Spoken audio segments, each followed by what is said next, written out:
Hola, hoy es la reunión del día 1 de mayo, Día de todos nosotros, trabajadores exhaustivos, hasta nos reunimos el día nuestro.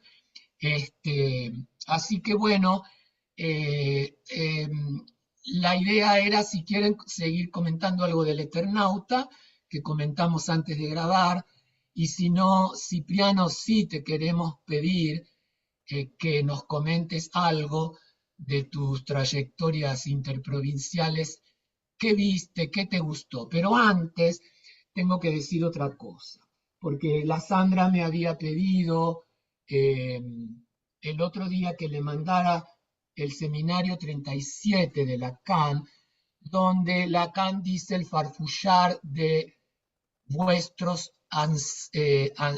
ascendientes. Ancestros. Eh, Esa frase, no sé por qué, un día vino mi colega, el ecuatoriano y amigo Lizardo Herrera, y nos pusimos a cenar, y no sé cómo salió la frase esa, y ella me dijo, y yo hablaba como que el farfullar lo entendía como un balbucear.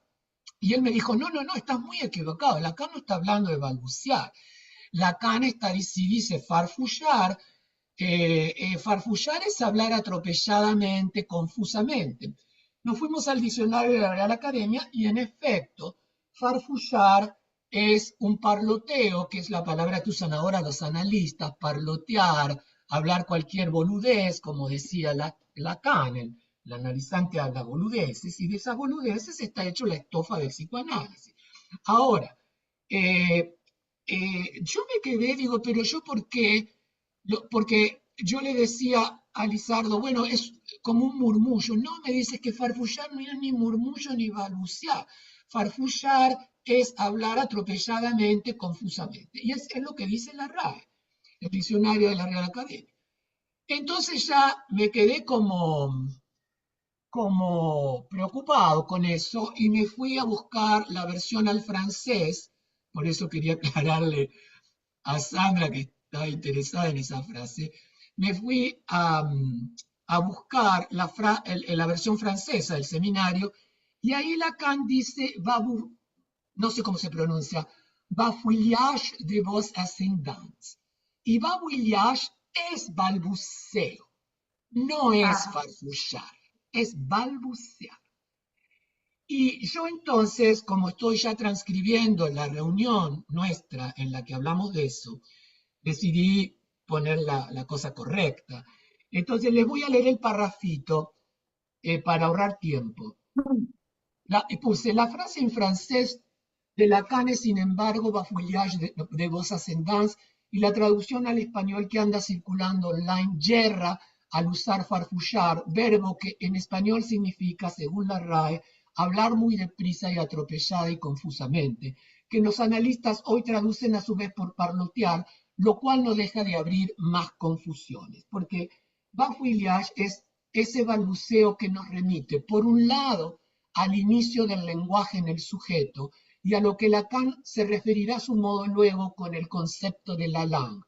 Y por otro, en tanto se trata de unas voces poco definidas de los ascendientes, de los ancestros, aquello que Freud va a plantear como herencia arcaica o filogenética, la cual no deja de tener sus relaciones con el superyo, sea el moral heredero del ello, o sea a veces el obsceno heredero del ello. Perdón, el moral heredero del Edipo, o sea a veces el obsceno heredero del ello.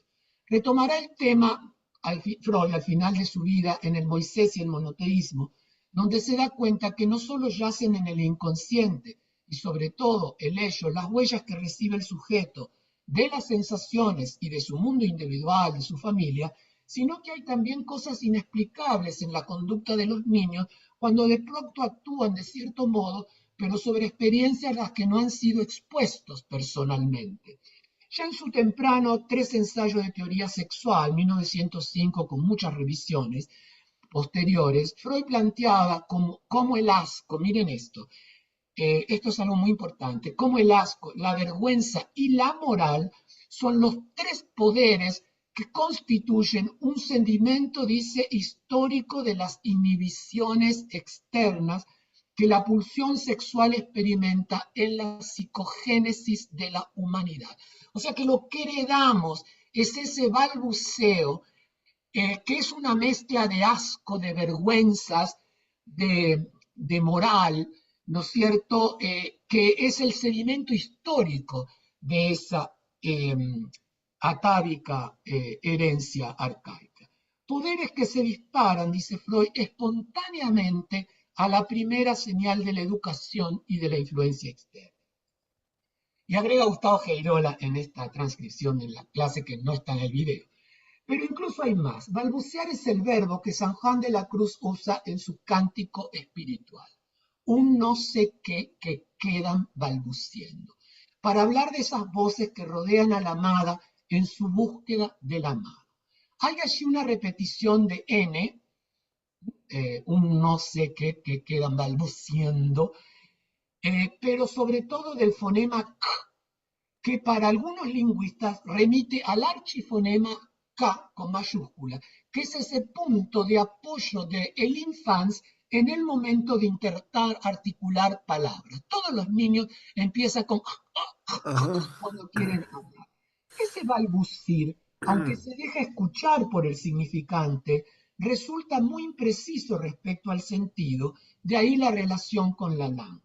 La palabra mística está mencionada por Nancy en el indicio 31 cuando se refiere al cuerpo cósmico y dice, cuerpo místico, sustancia universal y marioneta tironeada por 1000 hilos. Y yo pregunto acá, ¿cómo leer esto? Porque si la mística culmina en la vía unitiva de la amada con el amado, pareciera entonces proponerse como a la... Bueno, esto es otro tema que tengo que cotejar porque lo estuve hablando con Marta Jerez y ella me dijo que yo estoy equivocado. Bueno, vamos a dejar. Pero quedamos con esto cuando dicen así, cuerpo místico, sustancia universal. O sea, ese balbuceo es como una sustancia gozante, ¿no es cierto? Vergüenza, asco, moral, ¿no es cierto?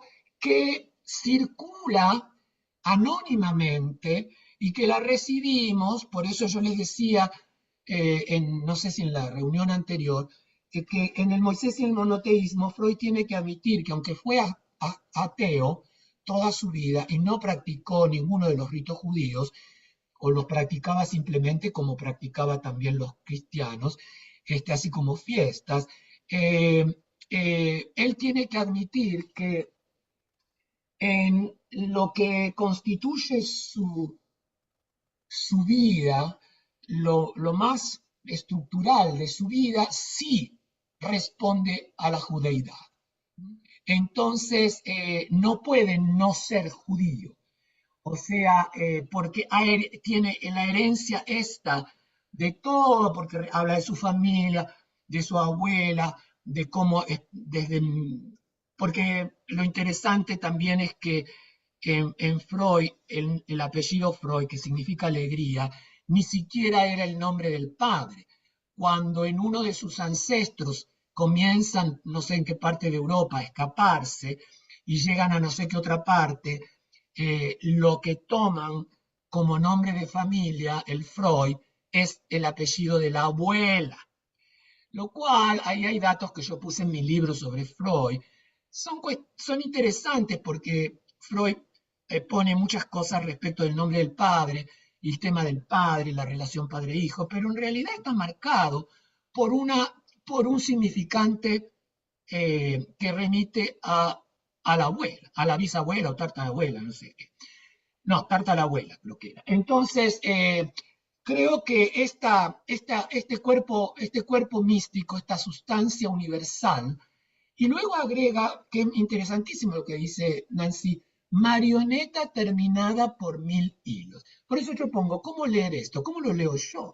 Yo lo leo como que somos marionetas de esas voces. Somos títeres de esas voces. No sé si super marionetas como en Cry, pero somos manejados por el super yo en cualquiera de sus dos versiones. La versión obscena que nos compulsa a gozar hasta reventarnos, o la versión edípica, ¿no es cierto?, que nos impone ciertos límites fálicos, valores, etcétera, para mantener, digamos, la vida social. Entonces, creo que ahí eso es lo que quería aclarar, porque como Sandra dijo, estaba escribiendo una novela, una obra y todo, y que se había interesado en el seminario ese de Lacan, quería aclarar eso porque es muy importante que está mal la traducción, ¿no? La verdad. ¿Quién sabe cuántos otros problemas de traducción hay en la obra de Lacan?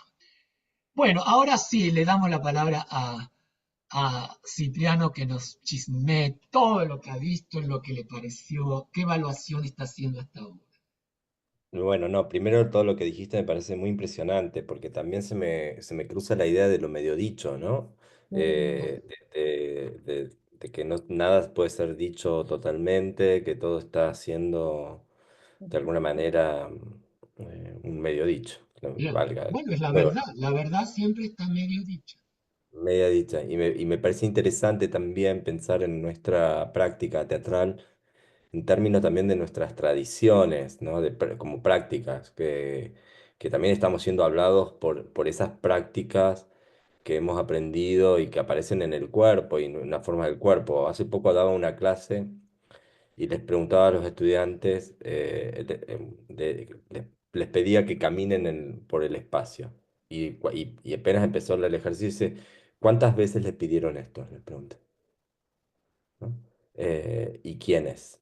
Y, y por supuesto es algo de la tradición teatral, que es un ejercicio que está, que lo he hecho con todo el mundo, y que casi no hay una pregunta alrededor de qué es eso, caminen por el espacio, ¿no? Parece ser esa frase además, caminen por el espacio. O sea, es Yo te como... corregiría y diría caminen por el lugar, de acuerdo a la Ya sé, diferencia entre lugar y espacio. no, yo también lo hice a propósito porque es la frase usada, Claro, digamos, claro, ¿no? claro. Porque es la De todas frase usada. maneras, sí caminan por el espacio del discurso También, del amo. ¿qué es eso, digamos, ¿no? Y esa pregunta que aparece como un ejercicio traído que no se sabe de dónde, ¿no? Que en realidad tiene mucho sobredicho, en realidad. ¿No? Está todo el tiempo hablándonos de otras formas de trabajo que no tienen que ver tanto con lo que está sucediendo en ese momento realmente. Digo, es más como, Claro, y bueno, luego también cuando los invitamos a improvisar, en sí, realidad ahí estamos en el farfullar, porque sí. los aprendices o los actores al momento de improvisar se lanzan a farfullar, es decir, hablar confusa, atropelladamente para armar algo, y es un parloteo, pero ese parloteo no es necesariamente creativo porque para que ese parloteo sea efectivo en un análisis, voy a hablar del psicoanálisis, no sé, experiencia teatral, pero creo que es análoga, para que sea efectivo, el director o el maestro tiene que ponerse en posición de escucha. Tiene que haber un otro que asuma la posición de escucha, que no es la posición de oír, es la posición de escuchar. Y si no hay ese otro que escucha, ese parloteo no sirve para nada. No logra realmente contornear o medio decir la verdad. Entonces, Mm. para que haya ese juego, no solamente que existan los actores o los aprendices y alguien que oficie de maestro o de director, sino que tiene que haber condiciones importantes. Ahora, somos sí marionetas, de, como vos decís, de un montón de perspectivas que las usamos a veces sin reflexionar, como vos decís.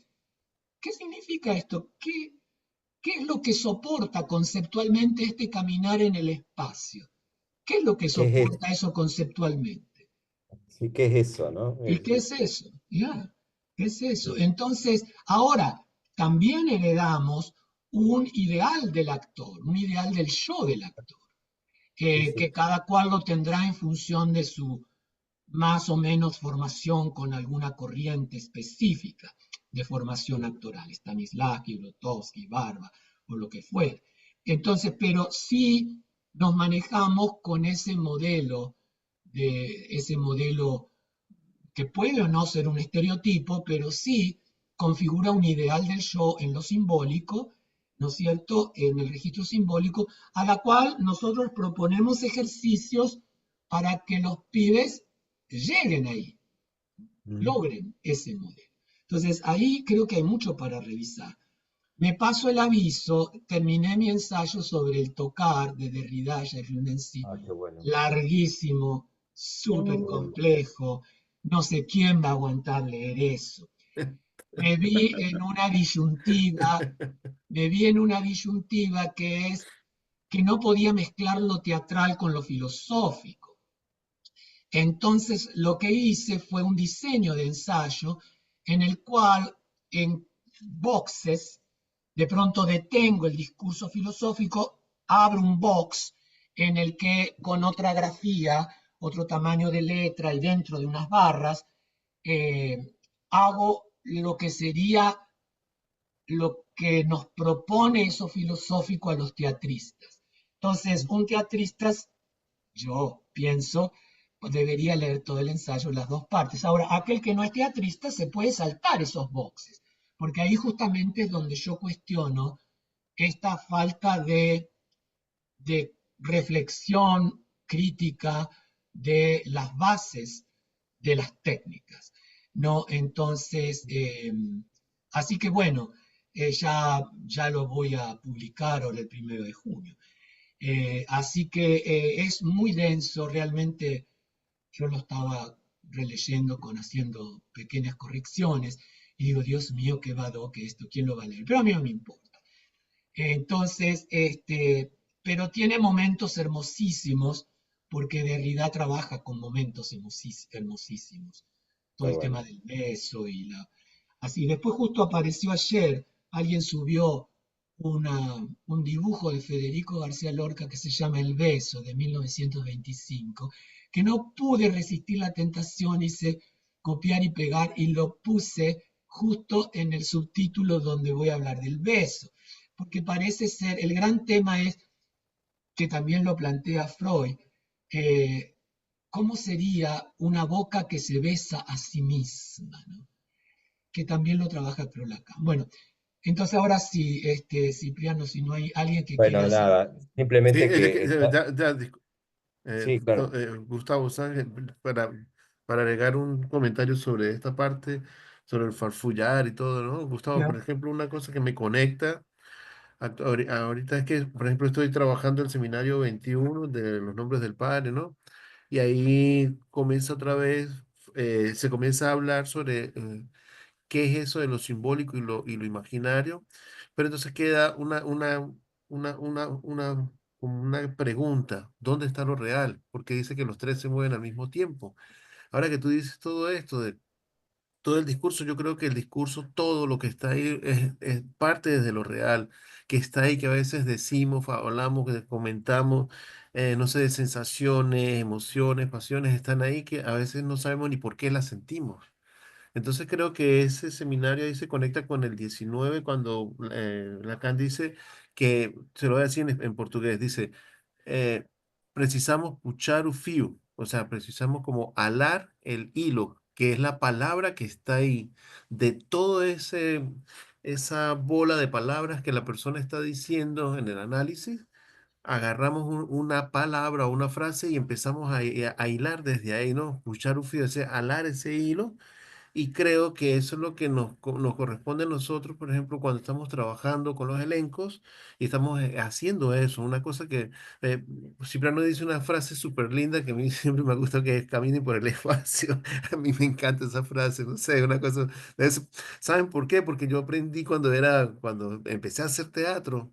tenía por allá 20 años, 18 años, el profesor nos decía eso, caminen por el espacio, y a mí me Todos los quedó eso como profesores me dicen eso, todos caminamos por el porque me quedó como la letra ahí marcada, ¿no? En el cuerpo, y yo siempre decía, esta frase es tan bonita, yo quiero decirla algún día", y cuando fui profesor dije, caminen por el espacio. Pero entonces es eso, Ese es sí que es alar un ese cuerpo ya. hilo. Es jalar ese hilo, ¿ves? Porque empiezas a ver qué es lo que hay atrás de toda esa información, qué es lo que me hace hacer crear una técnica y un método de trabajo con mis actores. Cómo la construí realmente fue alando esos hilos que estaban dentro de mi parle 3 sería, ¿no? O sea, como dentro de todo mi conjunto corporal, y ahora lo estoy contrastando con los actores. Entonces voy creando como una gran bola de hilos que se van uniendo y se van cortando, se van enredando y se van, no sé, se desdibujan y aparecen nuevos, Claro. ¿no? Y ahí cuando tú ves lo de Nancy, dices, caramba, o sea, estamos conectados por todas partes, siempre llegamos al mismo punto. Está pasando toda la información cultural, nos pasa por el cuerpo, hablamos desde el cuerpo, y ahí tenemos que agarrar como esas pistas que el cuerpo nos va dando, ¿sí? Es como para hacer una conexión de todas las lecturas que hemos hecho y todo lo que estamos conversando aquí en las últimas semanas, ¿no? En los últimos encuentros, incluso en el tomo 2 hablábamos mucho de eso, desde dónde viene la técnica y cómo lo vamos construyendo, ¿no? Desde cuáles son las bases de esa. Y Gustavo, tú dices una cosa súper linda que me gustó mucho, es: vamos a hacer un cuestionamiento crítico de las técnicas que nos están vendiendo también. Porque no, es decir, porque es adaptable a cada espacio, a cada corporalidad que yo me encuentro, a cada juego corporal que yo me enfrento. Hay una técnica diferente, no hay una sola única y vertical, ¿no? Sino que se tiene que ir diseccionando y revisando y cómo se aplican en diferentes espacios culturales, ¿no? Bueno, en el caso, en el artículo este que yo voy a publicar, al final, yo me enfrenté con un problema que creo que ya lo comenté aquí en algún momento, que en eso que vos decís de las tres cuerdas del nudo borromeo del cuerpo, el cuerpo real, el cuerpo RCI, real, simbólico, imaginario, Ajá. yo me planteaba, bueno, en el medio de donde se intersecan esas cuerdas está el objeto A, Lacan pone el Mm. objeto A, que sería lo real, real, real, el objeto A como aquello inefable, aquello que no puede decirse, que no puede alcanzarse, el objeto A. Ahora, la pregunta que yo me hice fue, y se la hice también a Marta Jerez, pero Marta nunca me contestó, fue cómo diferenciar el, la cuerda de lo real del Borromeo con lo real del objeto A. O sea, no puede ser que sean iguales. Lacan no pudo haber puesto eso. Es decir, la cuerda de lo real tiene que ver con el cuerpo. Y luego hay un real que Lacan viene elaborando del seminario 7 como Das Ding, que va a llegar al objeto A después de muchos avatares, en donde ya es, digamos, un resto no significantizable. Entonces, pero lo real del cuerpo es aquello que está, como vos decís, aquello que se marca en el cuerpo. El objeto A no se marca en el cuerpo. Si hay una diferencia de real, cuando estamos hablando del real del cuerpo, estamos hablando del cuerpo real de un sujeto o de un parlet. Pero cuando hablamos del objeto A, ese objeto A no está corporalizado, por eso Lacan recurre a los estoicos y habla de lo incorporal. El objeto A siempre queda incorporal. Entonces, eh, son como dos registros diferentes de lo real.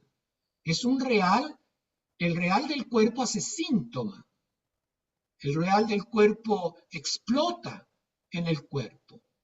Entonces, qué sé yo, vas a dar la gran conferencia de tu vida y 2 minutos antes te agarra una fonía que no puedes pronunciar ni una palabra. Te cagó, pero está en relación con el super yo, con el super yo, con este parte de este balbucear de los ascendientes.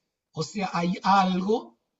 Eh, yo los invito, si tienen ganas, a ver una serie que vi también la semana pasada, por ahí la voy a comentar en Facebook, eh, que es Monsters, Monstruos, que es lo de una serie hecha sobre un caso criminal que fue terrible acá en Los Ángeles, de los hermanos Menéndez, que Ah, mataron a sí, sus padres, un caso muy parecido sí, a los Klender.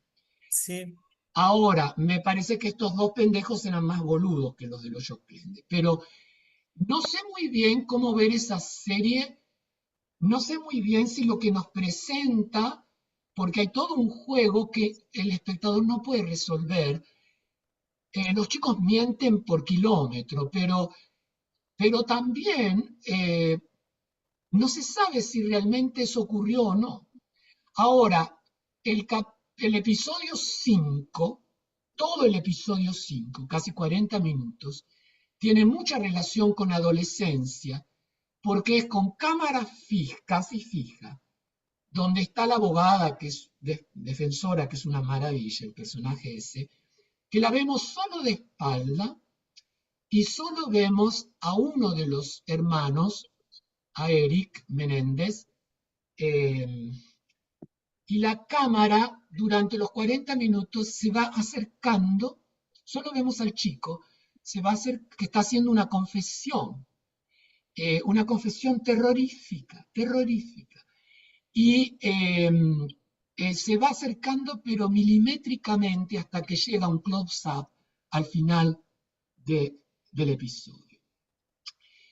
Se puede ver ese episodio, creo, independientemente, eh, porque tiene una cantidad de contenidos terribles, eh, que al final uno no sabe si fue inventado por los pibes, si eso ocurrió. Ahora, volviendo a lo de los ascendientes, a este super show terrible, hay en el episodio posterior, recién aparece la familia en el pasado, como un flashback. Javier, Javier, ¿cómo se llama el marido de la Penélope? Javier Javier Bardem. Guardia. Bardem hace de José Menéndez, que salió de Cuba a los 16 años y llega a Florida, vive en Nueva York, etcétera, una vida de mierda, pero llega a hacerse un hombre súper millonario, súper millonario. Se sabe muy bien, la serie no interroga nunca cómo una persona así puede llegar a tener tanto dinero. Ahora, eh, él en un momento, y no sabemos si es un recuerdo o es, no sabemos cuál es el estatus real de esa parte, de esa narración, lo vemos cuando él, van todos a una terapia de grupo, la familia, y entonces el analista, el psicólogo, el terapeuta, más no es analista, le pregunta si él ha sido abusado también por su padre. Y el personaje de José Menéndez se levanta y se va y da un portazo, pero luego va a la casa, agarra el teléfono, la llama a la madre y la insulta, le dice, ¿por qué ocultaste, por qué nunca interveniste con las violaciones que mi padre me hacía? O sea que hay como toda una herencia atávica de abusos sexuales terribles, porque no son solo abusos sexuales, son terribles, de una crueldad espantosa. Y entonces es como él fue abusado por su padre, probablemente su padre también fue abusado, y él abusa de sus propios hijos. Y sus hijos, los chicos, también ay, ¿Qué? me agarró un mareo. Sus hijos también, también se abusan entre ellos. Ay, esperen que me agarró un mareo. Ay, Dios. Toma Cuidado. agua. Break.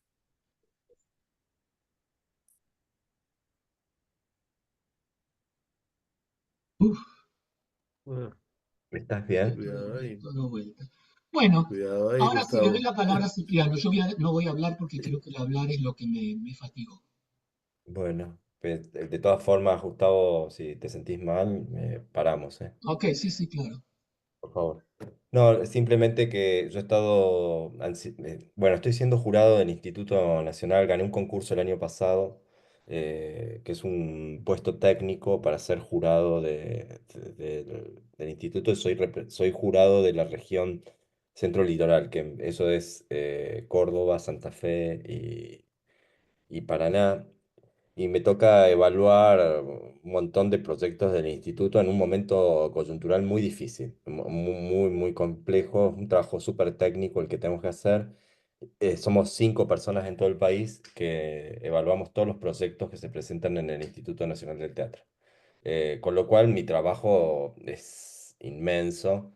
Todo el tiempo estoy evaluando distintas líneas de subsidio, de financiamiento, con el recorte espantoso que está habiendo y con una idea un poco de armar, si se quiere, un caballo de Troya, si se quiere, dentro de una institución que está peligrando todo el tiempo. Entonces, en ese contexto, mi trabajo está siendo realmente muy interesante y difícil, las dos cosas.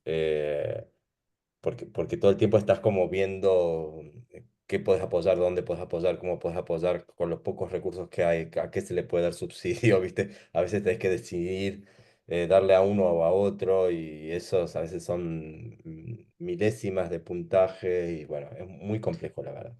Pero cuando Dentro es de el eso, festival, vos ves espectáculos.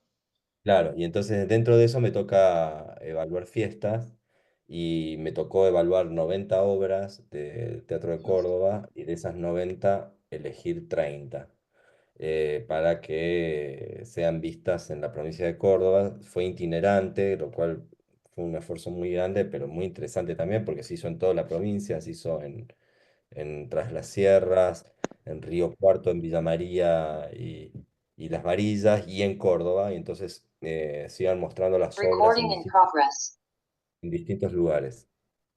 Y eso fue... Ay, escucho doble.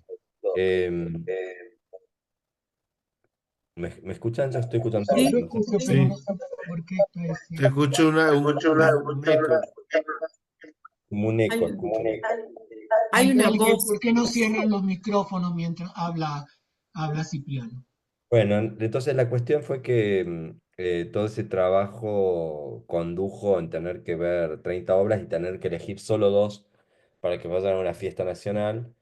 Y la verdad que con 2 personas más, estas 2 personas que eran jurados no son del concurso nacional, sino son invitadas, una por el Instituto de Córdoba y otro por la Agencia Córdoba Cultura. Y las 3 personas tenemos 3 miradas del teatro muy distintas, realmente muy distintas, pero pudimos dialogar, digamos, pudimos como entendernos y comprender, y hubo buena onda y humor, digamos, pero íbamos al teatro y yo salía conmovido y los otros salían como, "Ugh, qué desastre", y al revés, ¿no? Al revés. Salían conmovidos, yo decía, esto es un desastre. Bueno, es muy difícil, la mirada del teatro que teníamos era distinta, pero bueno, a pesar de eso, buena onda, digamos, podíamos dialogar, ¿no? Podíamos exponer qué nos pasaba y por qué nos pasaba. Y la sensación es que el teatro de Córdoba, y me parece que del país en general, es un teatro em, realmente muy múltiple, no hay una estética que uno pudiera decir está pasando por tal lado. Lo que sí me parece que ya casi no hay o hay muy poco es representación de textos. Diría que sería lo que está básicamente hay, pero muy poco, muy poco. Sí, dramaturgias creadas para la escena, o para ese grupo, o directores dramaturgos, pero no la idea de tomar textos, salvo algunos, para llevar adelante. Uno de los casos, por ejemplo, que es la obra ganadora, que fue un texto de Bentonini sobre las primas, pero hacen lo que quieren con el texto. O sea, hacen lo que quieren. Es interesantísima la obra. Se llama El alma es una sábana blanca, que ganó la fiesta. Muy interesante el planteo, porque hace el planteo de una familia disfuncional, que es como un tema súper visitado en el teatro argentino, que pareciera ser casi el tema, pero de verdad hoy a mí me parece que ese revisitar de familia disfuncional tiene mucho sentido. Es como eh, eso que en algún momento se decía, hay otra obra de familia disfuncional, hoy me parece que tiene más sentido que nunca. Pensar en la repercusión política y social que sucede en el país en relación a lo disfuncional, ¿no? Eh, de hecho, lo vemos con estos hermanos Milei. eh, es como alevoso, ¿no? Es como muy impresionante. Y la obra esta trabaja además sobre una idea políticamente incorrecta de los discapacitados, ¿no? Hay algo Graciela, seguramente conoces la novela porque es una novela Sí, como la muy. leímos varias veces. Claro, ¿no? Y entonces hay algo de eso. También hay una discusión sobre el arte, sobre la representación en el arte, sobre qué es el modelo de la representación, si la obra debe estar abierta, debe estar cerrada, todos a partir de Yuna, que hace unas obras bastante complicadas en relación a la La plástica. representación, a la plástica, ¿no? Mientras hay otra idea de arte que se está manejando. Bueno, muy interesante metafóricamente, y muy bien hecha además la obra, ¿no? Muy bien actuada, el planteo, pero muy fragmentada, muy quebrada, muy difícil de contar una fábula, es más bien como un retrato situacional, si se quiere. Em, Eso por un lado. Y la otra obra que salió elegida, que a mí no me interesaba tanto, para ser sincero, pero bueno, eh, había que acordar, Acordar.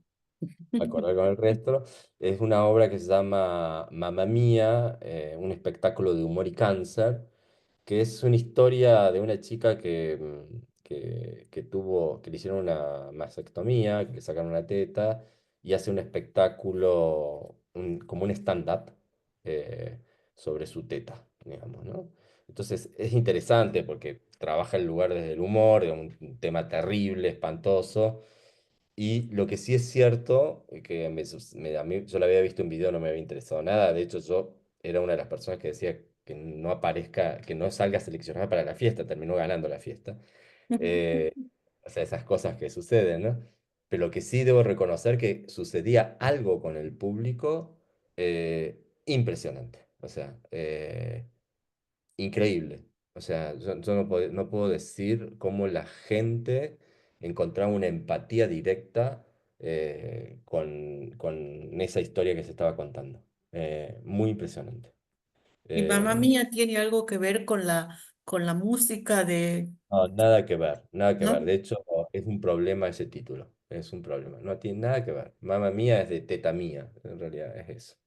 Eh, sí, de hecho tiene confusiones en sus presentaciones, tiene problemas con el título porque inmediatamente se lleva la canción de ABBA. No tiene nada que ver, o sea, pero absolutamente nada que ver y llama a la confusión porque, bueno, el texto va por ahí.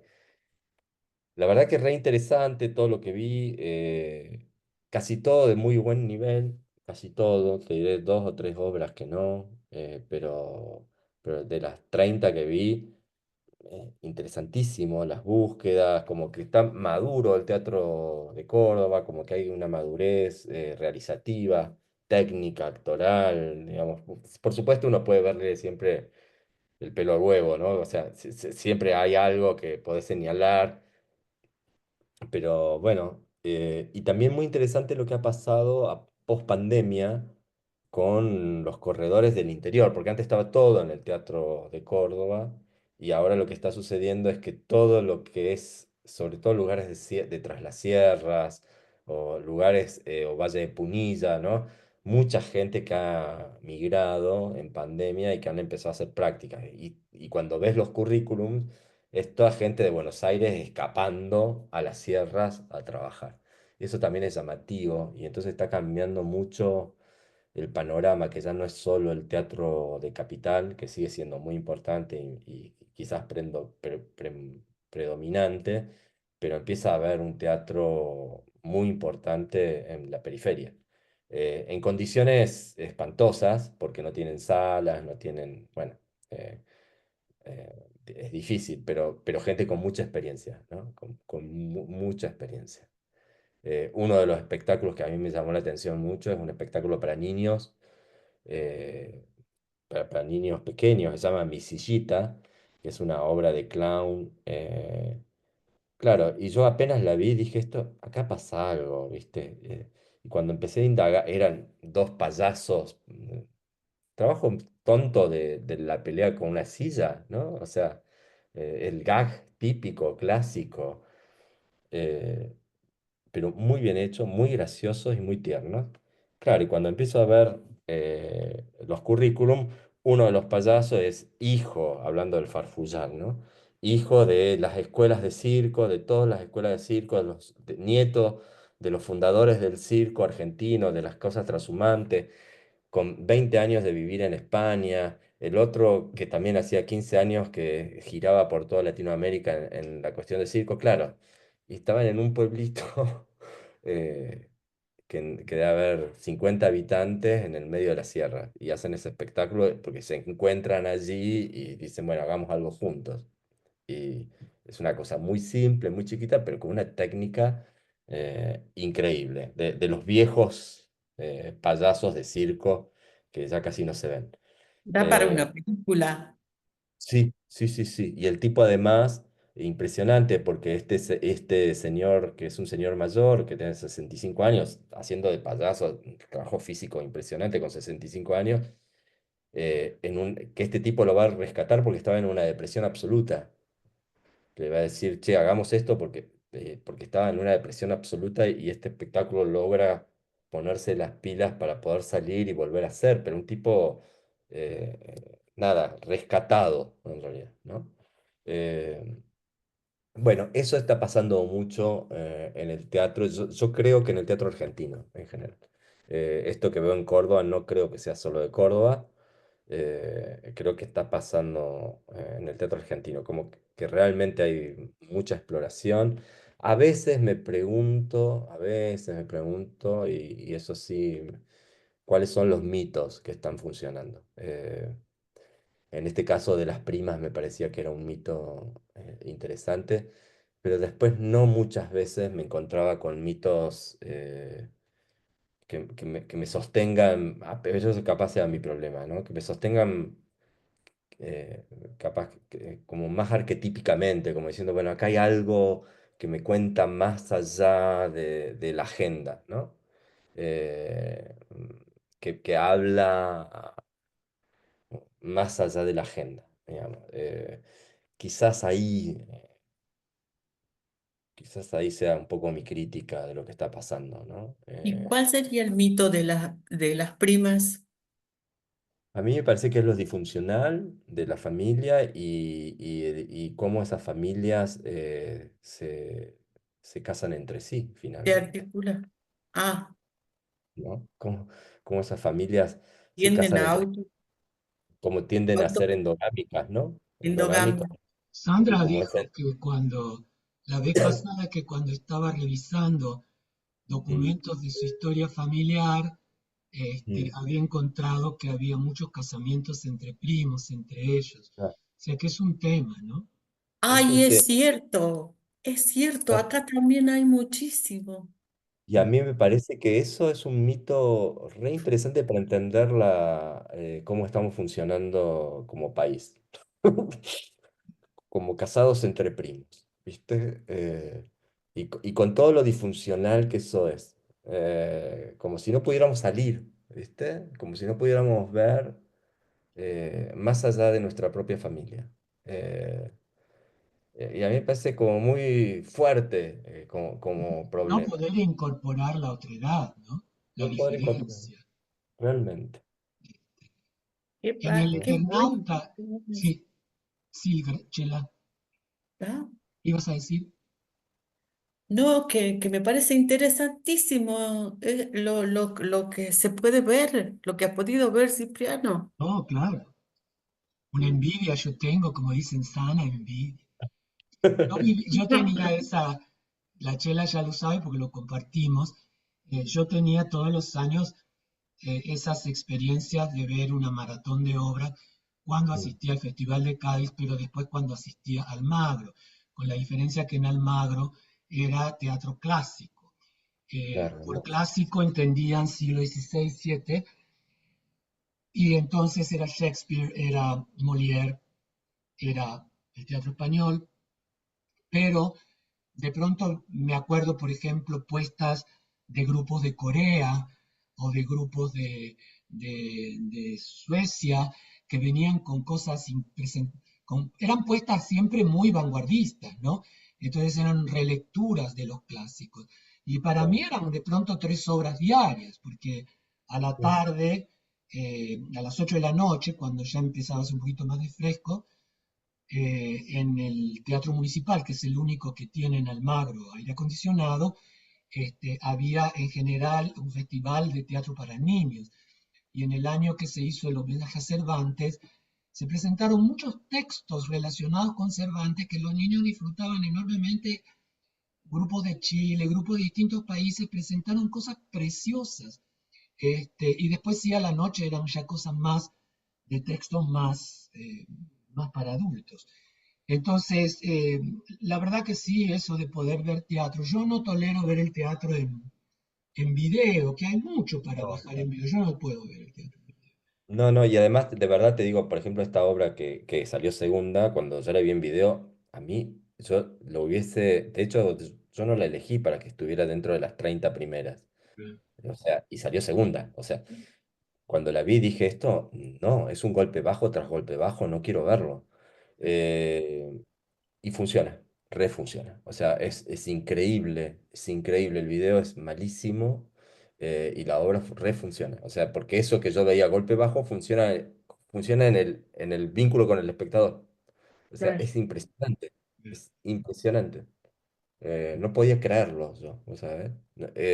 Porque al principio me resistía, decía, ay, ¿qué me está diciendo? Y de pronto la energía que se estaba generando sola me llevaba a entender que eso tenía sentido. Era increíble, ¿eh?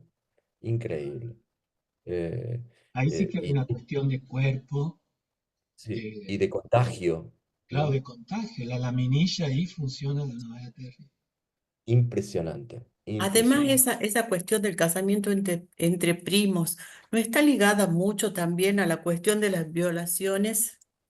Sí, de hecho en la obra está, hay una violación del tío Ah, hay una violación del tío a la que es supuestamente discapacitada, que no puede hablar, que no puede articular palabra, el tío que es profesor universitario la viola y Ahora, se el casa. clásico de este mito que vos traes, Sí, creo que en América Latina es Cien años de soledad.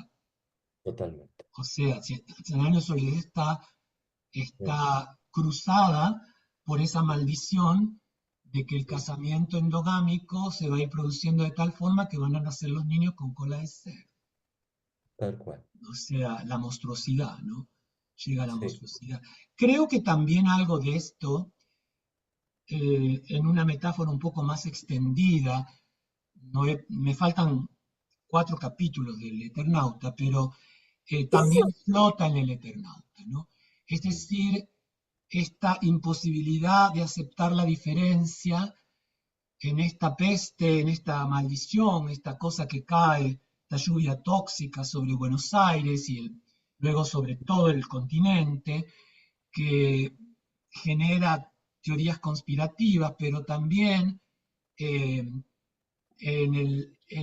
los personajes que vemos les cuesta mucho, salvo que hoy estaba leyendo una especie de comentario, en la versión original parece ser que las mujeres no tienen mucho rol, pero acá sí tienen mucho rol en la serie porque son las que mantienen el lazo sí. social con la diferencia.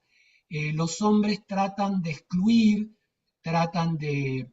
y aparece todo esto de armarse una coraza contra lo desconocido, contra ese real desconocido, se ponen como máscaras, yo hablaría de corazas, y que además hace muestra una población argentina que obviamente mueren como bichos, pero además los que quedan más o menos vivos solo se ocupan de sobrevivir, que es un poco lo que creo que está pasando en la Argentina hoy.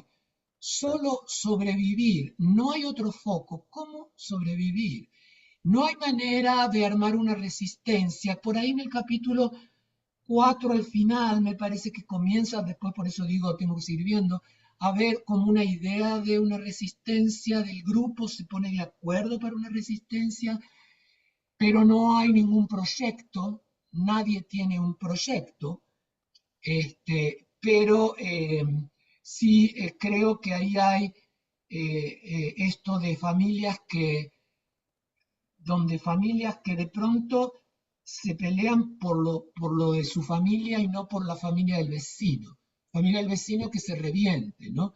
Entonces, aparece toda esta cosa, creo que es una versión, ¿no?, del mito, creo que vos estás planteando, no disfuncional en el sentido de abusos o de todo eso, sino disfuncional en el sentido de que El or- no hay manera de armar redes, las, lazos, ujú, lazos, está Y corroído no, el lazo. y no hay forma de salir, eso también es impresionante. Es como, eso a mí me mata como situación, ¿no? Como repetición.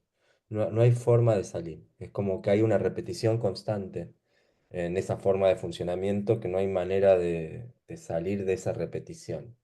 A mí eso me parece como una metáfora del país muy fuerte, digamos, ¿no? mm, Eh, como diciendo, esta ya la vi, esta ya pasó, otra vez esto, y parece no haber forma, o sea, parece no El haber retorno forma. de los signos, repetición como autómaton. Sí, Entonces, lo que pasa es que también no hay quien escuche, ha claro. desaparecido un otro. Si se me ocurre ahora, socio, cuando surge se cumplió ayer o antes de ayer el aniversario de la aparición de las Madres de Plaza de Mayo eh, eh, enseguida hubo un otro a nivel internacional que lee eso. Los argentinos no lo leyeron en su momento, pero lo leen Mm, los franceses, las llaman las locas de mayo, se lee en la prensa internacional, hay un mm, otro, pero ahora no hay un otro. Están todos jodidos, estamos globalmente jodidos. mm, En el seminario de Gaby que empezó esta semana, la Gaby largó un tema tremendo, porque ella está trabajando el mal de amores y el masoquismo, que es lo que yo quiero trabajar ahora, porque en este trabajo sobre tocar, ser tocado, tocarse, dejé afuera el hacerse tocar, que sería la pulsión masoquista, pero la Gaby en su discurso planteó la fragilidad del sujeto hoy, sujetos frágiles. Y estos sujetos el- frágiles, el- yo agregué, se cubren de máscaras para no mostrar esa fragilidad. Una de las cosas que me impresionó en la adolescencia fue que la música de fondo era Fragilidad, el tema ese que canta un No, cantante mirá, europeo no Sting. había conocido. prestado atención a eso. Sí, él, Mm. ¿Quién Esa, es? al final del capítulo 3, ¿no? La sí. ¿De quién canción de es? Sting. Ah, la Sting. despedida. O fragilidad, sí. Sí. Fragility. Ujú, sí. ¿Sabe que ahora que usted está mencionando este tema así de repetición de sociedades desvencijadas, creo que es algo repetitivo durante todo el siglo XX y principio del siglo XXI por el problema de los modelos neoliberales que van corroyendo las estructuras nuestras? Es decir, ahí podemos ver, es una cuestión ancestral, ¿no? O sea, el ascendente nuestro está totalmente dominado y el arte va hablando de eso. Cuando Cipriano estaba comentando sobre esa obra específicamente, me acordé mucho de de que esa temática siempre va a aparecer, porque es lo más próximo que tenemos como seres humanos, que es la familia. Todo el mundo habla de la familia disfuncional, de la familia que no es aquella utópica que quiso vender el capitalismo, así como que era la familia feliz, mamá, papá y todo el mundo feliz así, que era un estereotipo utópico mentiroso, ¿no? Además, Mm, el mundo se mueve de otra forma colocando esos modelos económicos, crean un sistema dentro de nuestro interior de sobrevivencia constante, de crear como unos lazos, incluso de amistades también así, es decir, me intereso yo y tengo a mi amigo porque me ayuda a mí, ¿sí? Entonces creo que ahí entra esos movimientos de la posguerra y todo van creando esos lenguajes, ¿no? Y por eso el mm, teatro se alimenta de ahí, porque es lo más humano que tenemos. Si regresamos a ver a Artaud, dice, bueno, es que el teatro es un ritual, es lo más humano que existe sobre la tierra. Es esa peste que dijo Gustavo, ¿no? Esa peste que necesitamos también que entre dentro de nuestro cuerpo y nos revisemos y vemos esos discursos. Empezamos a hilar los hilos de los discursos y cómo organizarlos, ¿no? Entonces creo que es repetitivo. Por ejemplo, Gustavo, a ti, yo sé que no te gusta la ciencia ficción así. Hay una serie que está en HBO que se llama Estación 11, ¿sí? ah, Estación sí, 11, que es también una uh, pandemia, un mundo apocalíptico, pero las personas se salvan haciendo teatro. Entonces hay una compañía de teatro que son una familia, ellos crean una familia con la compañía de teatro y los personajes, lo único que ellos van a montar durante toda la serie y que la línea de ellos es Shakespeare. Entonces es muy curioso porque ellos digo, pero ¿por qué Shakespeare? ¿No? Entonces, bueno, cuando tú ves a la mitad de la serie, pasan cosas. Ellos crean una nueva sociedad, crean una nueva ciudad y la ciudad se vuelve a repetir lo mismo. Y el tipo que era el productor de Hamlet, que es al principio de la serie, que antes de que pase la pandemia, a la mitad de la serie, el mismo productor de Hamlet se torna un dictador y mata al otro para volverse el jefe de la ciudad, ¿eh? Y cuando empiezan a representar el Hamlet, dicen, no, no, no vamos a montar Hamlet, ahora vamos a montar Macbeth, pero vamos a quitar tal escena, que era donde él mata al otro, ¿no? Entonces creo que el arte es esa lectura que nosotros hacemos de nosotros mismos, ¿sí? Creo que es súper acertado seguir trabajando sobre esas poéticas y buscar esos discursos, ¿no?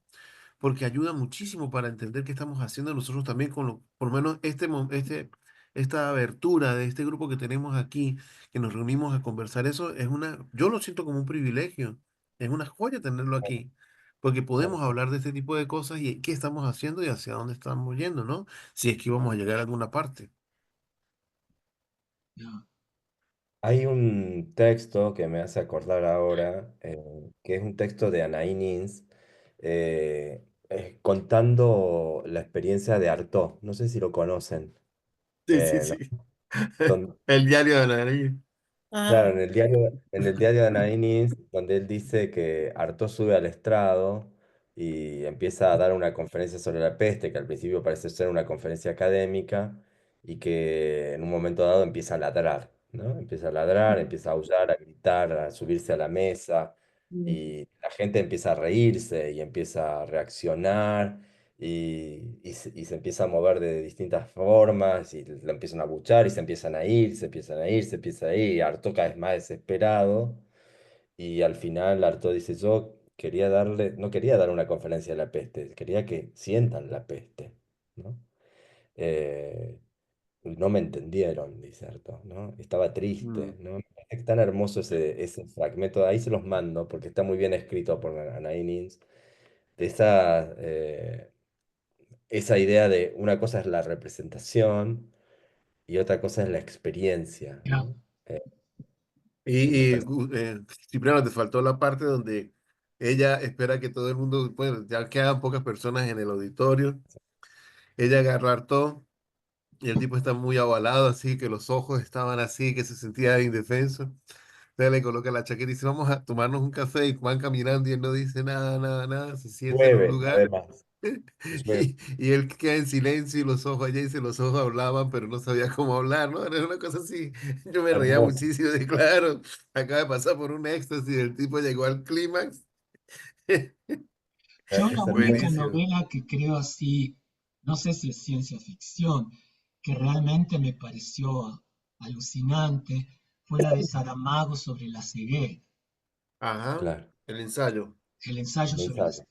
la invención. Yo digo, ¿cómo escribió esto? Porque el tipo tuvo que haberse planteado experiencias de cómo solucionar incluso cosas domésticas si no tenés la visión. Entonces, Aristóteles dice, los seres vivientes, animales o humanos, pueden sobrevivir mm, con el tacto, pero no con la visión.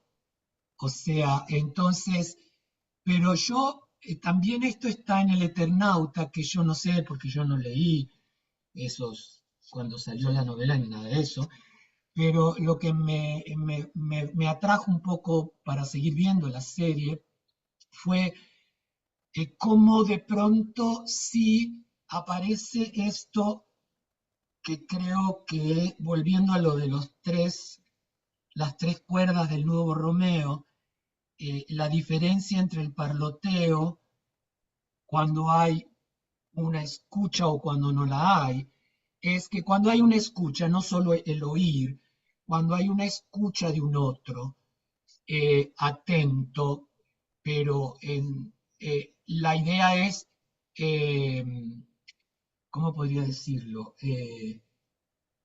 Llevar al sujeto a la invención, a inventarse, o como juega Lacan, creo que en Seminario 11, con la palabra separar, como separer y separere del latín, que es parirse a sí mismo. Cómo en un análisis el sujeto se separa del otro, va elaborando su alienación al discurso del otro, que fue inevitable para ser un sujeto, y comienza entonces a entrar en la zona Parlet, en la zona Lalande, pero allí tiene que inventarse. Y esta que yo, siguiendo a Jorge Alemán, hablo de emancipación, este proceso de emancipación que no es de liberación, nadie se libera del padre o de la ley, pero este proceso de emancipación, emanciparse es un proceso de mayoría de edad, entonces significa que uno se va emancipando, nunca se llega a emancipar completamente. Jorge Alemán dice que la emancipación es infinita, constante. Es un trabajo constante de inventarse todos los días, ¿no es cierto? En función siempre de que haya alguien que escuche, que no tiene que ser un analista. Este, y acá vuelvo al tema que me quedó dando vuelta de lo que dijo Cipriano. En esta obra de Mamma Mía, con esta empatía, esa empatía del público es del registro del oír o del registro del escuchar, porque en el registro del oír es la catarsis aristotélica, ¿no? O sea, uno elabora, vaya a saber qué pasiones, miedos, a través de la empatía, pero a través de la catarsis. Pero, ¿cómo sería una empatía que escucha? Que escucha. No sé. Me ¿Cómo sería, preguntaría Gustavo? yo me hubiera preguntado, ¿por qué el humor, por ejemplo? Sí, ¿Por qué tratar esos temas horribles con el humor? sí, porque toda la obra es su proceso de estar esperando un diagnóstico que tiene que ver con un cáncer y el proceso donde le amputan un pecho. ¿No? O sea, es todo eso contado desde el humor y desde la desesperación que implica estar en una sala de espera eh, en esa situación. eh, con la muerte pisándote los talones todo el tiempo. Bueno, yo vi Pero contado desde el humor. En Entonces, Netflix, perdón, no, no, simplemente eso.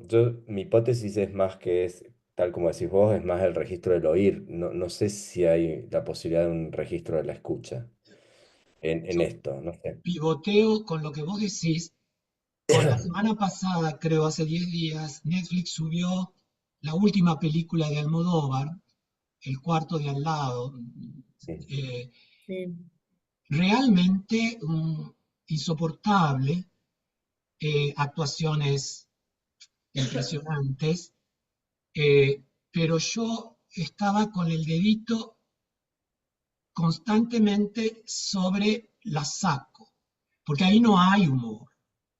Claro. Ahí yo empecé a entrar en una empatía, eh, porque confieso que lo he hablado acá con mis amigos.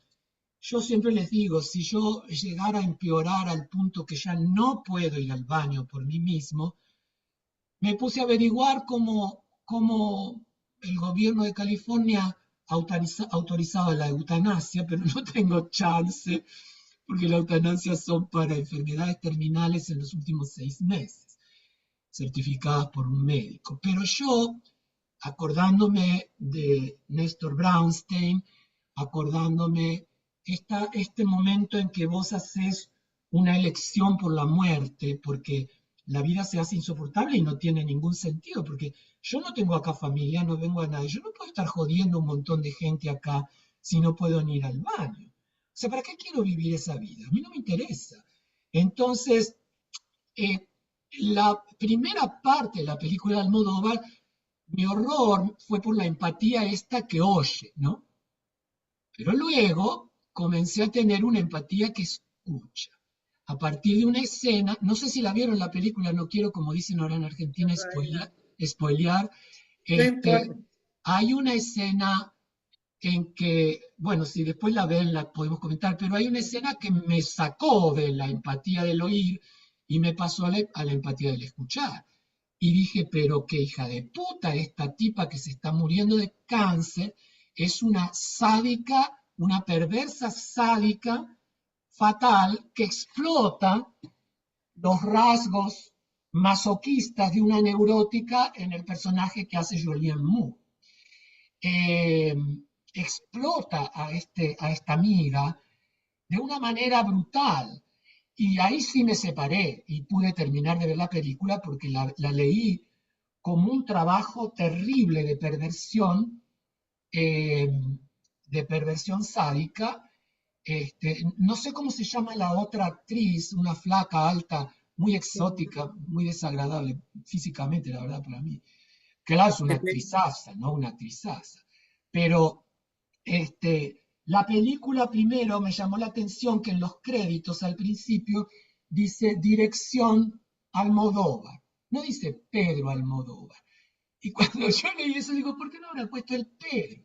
Y me quedé durante la película con esa pregunta, ¿por qué no el Pedro? Pero es que creo que no es el Pedro Almodóvar al que estamos acostumbrados, que sí trata de esos temas terribles en un registro de la sátira, del humor, de la comedia, y trabaja con temas terribles.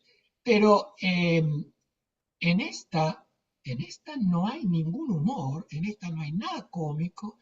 Esta es un vado que te tira un balde de acá, como dirían en Tucumán, que no sabes cómo soportar. Yo la verdad que digo, ¿yo para qué estoy viendo esto? Porque aparte estaban todas mis fantasías.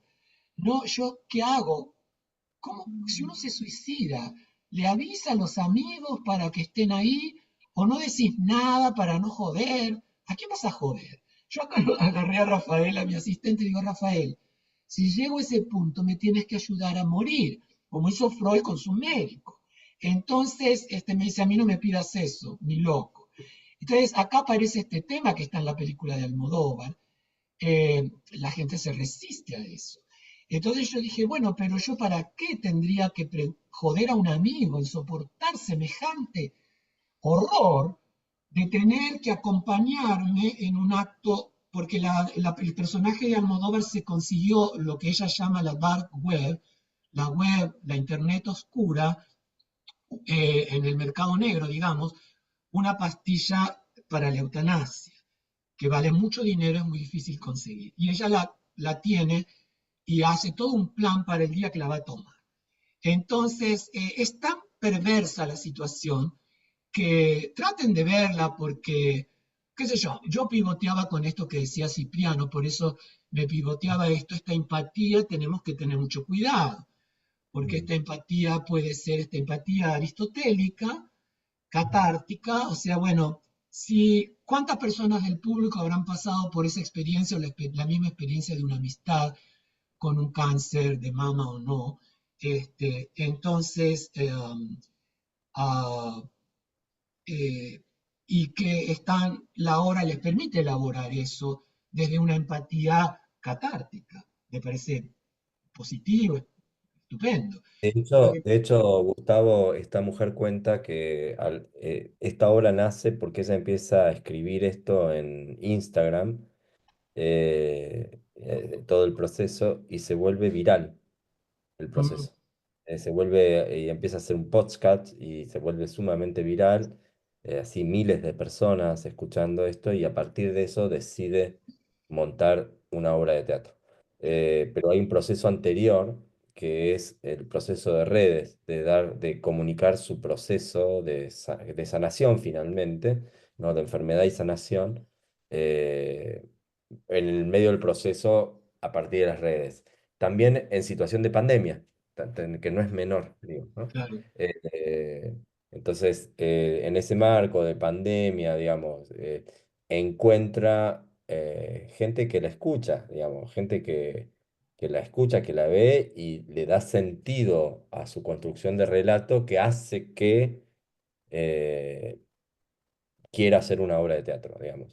Digo, es todo un proceso que me parece que se va construyendo por el relato que hace la actriz. La dirige Julieta Daga, que es una directora de Córdoba, que trabaja clown y que trabaja el grotesco y el bufón. Pero ella es una actriz de Tras la Sierra que se formó en Buenos Aires, bueno, y hace toda una situación de trabajo de encontrar esta directora para montar eso que ella ya venía probando en las redes sociales, con un público que se daba cuenta que estaba funcionando, digamos. Por, lo que quiero decir es que esto, es que surge de esto que estás hablando, de que probó que había una empatía, que había gente que estaba reaccionando. Y la obra está funcionando increíblemente en esto que estás diciendo. Gente que pasa ese trauma o a familiares a amigos bueno, impresionante. Yo la verdad, con todo mi prejuicio, porque la verdad vos me contaste y yo lo primero que se me hace es pararme los pelos de punta, no, no, no, no, pero es impresionante lo que sucede realmente. claro, yo siempre cuando voy a ver esas obras en las que aparece este tipo de cosas o lo que vos llamaste el mito de la familia disfuncional, como digo yo, se abre el telón, aparece un sofá, el teléfono, el hijo, el madre, el padre, incluso hasta en los macocos, ¿no? Ujú. Entonces, yo siempre, para pasar del oír al escuchar, cuando ya estoy un poco con ganas de irme al teatro, no en el caso de los macocos, pero sí en el caso de otras puestas que aparecían estos temas de familias disfuncionales, en el momento en que estoy pensando en, bueno, me voy en el teatro, pero no quiero joder a los que están en la platea levantándome, pero siempre uso una frase que yo no sé si me viene de Citric, de Ludmer o de Piglia, que es imaginarme como en el caso de esta obra que vos traes, Mamma Mía, para salirme de esa empatía, digo, el cuerpo enfermo de la nación. Es decir, ver si puedo dar el salto a la metáfora, ¿no es cierto? No me está hablando de una teta, no me está hablando de un proceso terminal, individual, sino que yo podría ver si puedo leer el cuerpo enfermo de la nación. Entonces, creo que eso se ve en el Eternauta, creo que eso se ve en, a lo mejor en esta obra y en otras. Ahora, para aprovechar lo que nos queda de tiempo, eh, en esto del cuerpo enfermo de la nación, la pregunta que tengo para vos, Cipriano, estas de estrella, ¿no? En la Querétaro, ¿no? Vos viste el performance de García Huevis sobre Nancy. Sí. Dos preguntas Bueno, tengo. Una para, perdón, Cipriano, para vos, que nos cuente un poco tu experiencia, y la otra es para todo el resto del grupo. ¿Qué vieron en las fotos que Cipriano nos permitió acceder? bueno, yo lo primero que te voy a decir, primero que con Emilio somos amigos, entonces es alguien que conozco su pensamiento, su cabeza, digamos, hay alguien, algo que uno, digamos, alguien con quien he caminado, he comido, hemos estado días, o sea, hay cosas como del proceso que entiendo, cosas de su búsqueda. Y además me pasa algo que casualmente o no, qué sé yo he visto su obra desde 1989 hasta ahora. O sea, conozco el proceso de la búsqueda de Emilio, desde que surge el periférico de objetos hasta que se separa del periférico de objetos y empieza a hacer su desarrollo profesional en solitario. Y yo creo que hay algo de su búsqueda y muy particular sobre la puesta en escena y sobre la materialidad de la puesta en escena. Hay algo de eso que me parece que no se puede dejar de ver en todas sus obras, como una exposición, si se quiere. eh, Acá lo voy a usar quizás de manera mal, pero bueno, es lo que me sale del campo de lo real, de lo que sucede en la escena. eh, en todas sus obras, en todas sus obras. Y hay algo de esa exposición que no tiene mucha opinión, sino que es más bien eso que está ahí, ¿no? Con toda su crudeza. Entonces, en esta performance, lo que es monumental, porque son 58 personas, que cada Wow. persona ingresa, eh, dice el texto, se desnuda, eh, tiene pintado el número, se pone en barro y a partir que va sucediendo van haciendo distintas acciones que están más o menos marcadas, tampoco están totalmente partiturizadas. Va sucediendo a lo largo de 2 horas y media, más o menos, esta situación de cada texto que se dice y se pronuncia frente al micrófono. Esos No es textos son de Nancy. Son los textos de Nancy tal cual están escritos, Ok. exactamente igual. No hay ninguna intervención sobre el texto escrito. Ujú. Uno, ta, ta, ta, ta, ta, ta. Dos, es absolutamente obvio. No hay, pero en esa obviedad eh, empieza el número uno, entra el número dos y sabes que va a ser 58. Y en esa situación de Emilio hay una búsqueda también de la duración. No es menor la búsqueda de la duración. Todas sus performances tienen algo que tiene que ver con la duración. Por ejemplo, él hace Moby Dick y lo que hace de Moby Dick es básicamente, para que se den cuenta, es leer todo Moby Dick, que son 700 páginas del comienzo hasta el final y entonces lo único que hace es, con dos performers más, sentarse a leer Moby Dick y lo que hay es una media res de carne y sobre la carne caen gotas de lavandina. Tac, tac, tac. Y no van a terminar hasta que no terminen de leer Moby Dick. Empezó a las 4 de la tarde y terminó a las 10 de la mañana del día siguiente. Ay, Dios. Y la gente iba, venía, se dormía, salían y el olor era nauseabundo al final de la carne con la lavandina en descomposición, ¿no?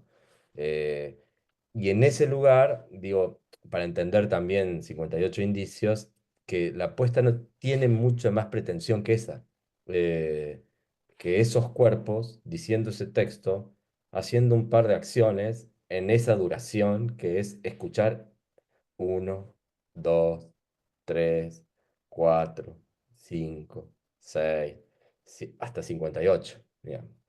Eh,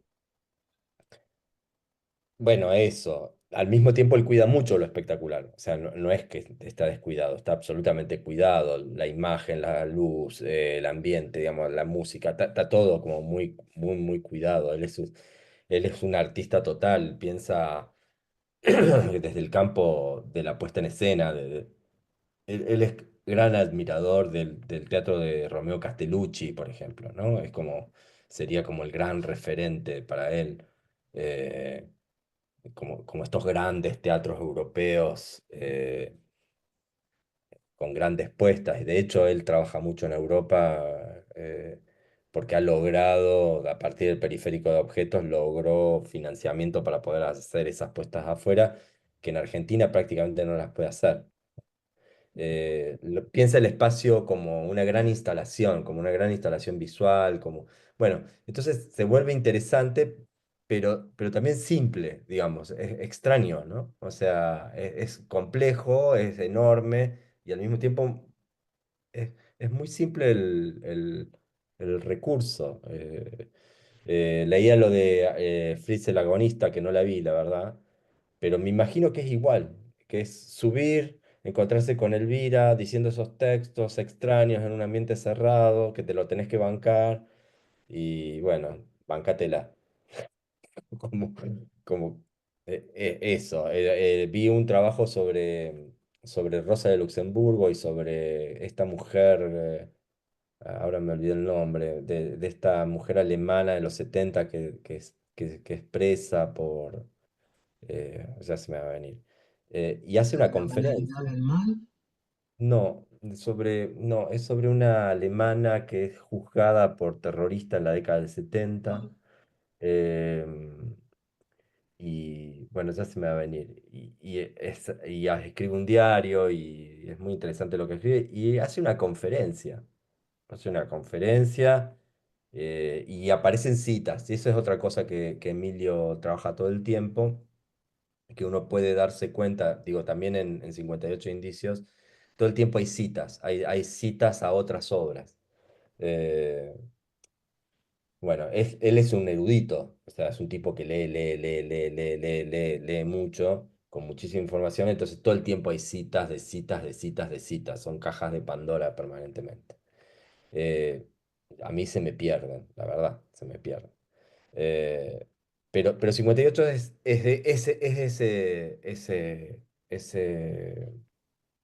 ese dispositivo no es mucho más complejo que lo que ustedes pueden ver en las fotos, nada más que los textos dicen lo que dicen con un micrófono y no mucho más que eso. Y Ahora, una bancarse. pregunta. El personaje comienza el texto de la viñeta de Nancy Sí. vestido y mientras va diciendo el texto se desnuda. No, Ah, dice vestido el texto y después se desnuda. ok. No lo hace mientras. Después se desnuda. Uno, pa. Ok. Creo que lo que intenta es que no haya ilustración, porque no coinciden tampoco los cuerpos o esa forma de cuerpo a los números. No las hay, no hay relación directa que el cuerpo del uno tenga que ver con lo que el uno dice. Cuando vi las fotos hice como un pequeño eh, eh, relación con los ascendientes. Me llevó a, me imaginé un par de escenas de la lección de anatomía, ¿no? Sí, sí. Bueno, Emilio te odiaría. Me imagino. Te odiaría, porque se le agarraría así, porque en la lección de anatomía lo que hay es como una... Yo no me acuerdo nada de lección de anatomía. no, yo la vi en Solamente terapia. desnudos. Sí, y además como una cosa de expresión corporal y de una expresividad que Emilio odia. Eh, como muy 60 si se Ya, quiere, ya, ¿no? bueno. Y acá hay Digamos, una para cosa gusto como mucho recibir. este es mi cuerpo, esta es mi cicatriz, esto y no hay no se opina sobre eso, no hay opinión. Por eso digo, claro, llama la atención por los cuerpos desnudos, pero Claro. el tratamiento es otro, es absolutamente otro. Es como mucho más, ¿cómo decirlo? Eh, ascético. Eh, Ahora, cuando empieza el espectáculo, aparece el número uno. sí. Los otros actores están ya en escena o se va No, van populando entrando. el escenario a medida que se van. Ok, esa vez es Sí, otra cosa que con la foto yo no puedo saber eso. sí, de hecho yo les puse la última foto, que la última foto se ve, las 1096, ahí se ve ya que están todos. Eh, y se ve esa idea de sobrepoblación y de, ¿cómo se llama? Y de simultaneidad, digamos, Ya. ¿no? Y de desconexión también. O Y, sea, como una y conexión a partir de la... los desechos de la ropa como desechos de máscaras, ¿no? Sí, sí, El tal cual. resto que queda ahí en el medio. Y el barro y bueno, y ya no hay nada, digamos, ya está ahí, ya pasó todo. Va quedando como despojos, ¿no? Como restos de lo que va sobrando, Ah, porque se ve ahí las fotos de que en el centro se arma como una montaña, ¿no? De ropa así como de basura, ¿no? ah, Sí, Y me gusta mucho esa imagen del barro así en el cuerpo marcado. mm, como marca. Extraordinario. Que hay Ajá. algo también en la obra de Emilio que el barro aparece en distintas obras, como también como una marca. Él hace una obra que se llama La última noche de la humanidad, eh, que tiene dos partes, una parte blanca, muy ascética, y otra que es todos mm, embarrados, y no puedes creer, el artificio es increíble porque tiene una parte uno y la parte 2. La parte uno están todos embarrados, embarrados, embarrados, embarrados, y la parte 2 es todo blanco, entonces vos no entendés nada, cómo hicieron para cambiar el escenario que esa primer parte todos embarrados y después que todo es blanco, ascético, perfecto, Impecable. bueno, impecable. en el tango tenemos el famoso verso, el barro se subleva. Yo no sé si Bartiz hizo algo así del barro se subleva. Hay una obra de teatro, creo que se llama así. No sé, no lo he visto, la verdad. Claro, pero el tango habla del barro que se subleva, ¿no? Mm. Pero bueno, es eso, no es mucho más que eso, digamos. Ni mucho más ni mucho menos, ¿no? O sea, Está musicalizado. sí tiene música, pero no recuerdo muy bien qué es lo que hay. Sí, algo hay, pero tampoco es lo importante ahí. No recuerdo. Eh, bueno, eso. Es del 2014 además, o sea, tiene 11 años. Ya. 11 años. Cuando el texto de Nancy todavía no era tan conocido tampoco. Y me imagino que le habrá dado los derechos. Sí, sí, sí, en eso él es muy cuidadoso. Acaba de montar hace 2 años, que es impecable. eh, la- eh, ay, ¿cómo se llama? Un texto de Pascal Quignard, y también tuvo los derechos de Pascal Ahora, Quignard, que es como complicado. Y sí, y sé que consiguió los derechos. Él se preocupa por tener los derechos, sí. Sí, porque él es autor también, entonces se preocupa por eso. Mi libro, Dramaturgias de la Dirección, la tapa es una obra de Emilio, es Mm. Quemar la casa, que es una apuesta que él hace sobre Bernarda Alba, en Austria. Eh, bueno, es- sí, sí, conozco mucho su obra, la verdad, me pasó, no sé por qué, pero bueno, son esas cosas que me tenés que tocaron empezar en a mi vida. escribir sobre eso. Sí, sí. Es muy interesante, Emilio. Muy punk también. Muy punk. ¿No? Yo no he visto ningún trabajo de él así en vivo, Mm, entonces me hubiera gustado. Este, mm, empecé a relacionarme no tanto con el tema del periférico, sino cuando me quedé, que estuve en Buenos Aires por alguna razón, no pude ir ese día, la cuestión de cuando hizo algo sobre el matadero. Claro, también, Echeverría. claro. De Entonces, Echevarría, claro, tal cual, tal cual. porque para mí Bueno, ese texto es el texto fundante de la nación. Mm, claro. No creo que sea el de Sarmiento. Para mí el texto fundante de la sí. nación, Este con es, todos los mitos de la Argentina, es el Matadero, para mí. Yo tal cual. soy fanático de ese texto y Mm, lo leo y cada vez que lo leo les escucho más cosas, ¿no? claro, claro, y cada vez más, ¿no? Ya, ya, cada vez más. Mm, Ah, Creo que en el Eternauta también uno podría hacer un mm, pivoteo entre el Matadero y lo del Eternauta, ¿no? mm.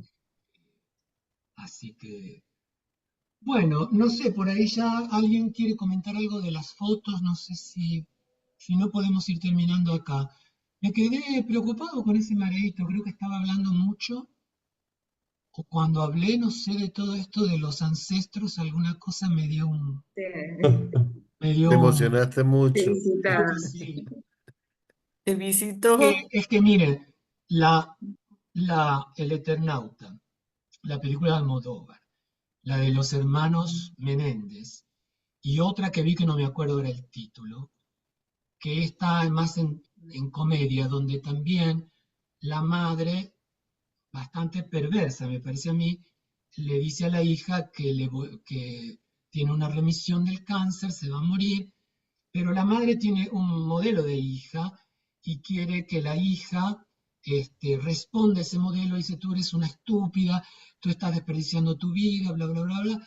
Y la tipa, antes de morir, le graba no sé cuántos videos, hay una cuestión con el número también, que el tipo que administra la herencia de esta mujer, que era una mujer con bastante dinero, para que la hija acceda a la herencia, tiene que ir escuchando esos videitos y los consigue a partir de cierta consigna. El tipo, el abogado, le dice, mira, ahora tienes que hacer esto, que era algo que la madre quería ponerle para que ella saliera de la vergüenza o de la timidez y enfrentara tal cosa. Si ella lograba hacer eso, el tipo le daba el videíto de la madre. Ella lo veía en su casa y la madre le decía un montón de cosas. Yo digo, Dios mío, ¿qué es esto? ¿Qué es esto?